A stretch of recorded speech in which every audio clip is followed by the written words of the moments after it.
Pemirsa Menteri Pariwisata Menpar RI Widianti Putri Wardana dan Wamenpar Niluh Puspa melakukan kunjungan kerja perdana ke Bali Senin 9 Desember. Kunkernya meninjau perkembangan desa wisata di DTW Jatiluwih, Kecamatan Panabel, Kabupaten Tabanan.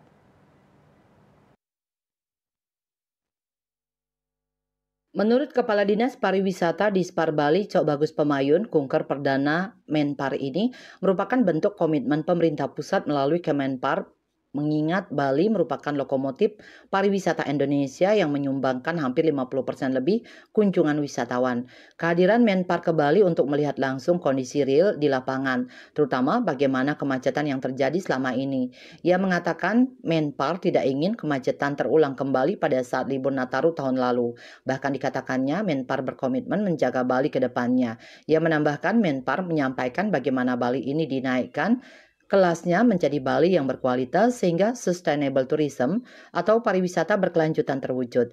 Kunjungan Menpar ke DTW Jatiluwih menurut Pemayun dikarenakan destinasi itu telah mendapatkan sejumlah penghargaan. Selain itu, partisipasi masyarakat terhadap keberadaan DTW Jatiluwih ini juga sangat kuat. Ketut Winata, Bali Post melaporkan.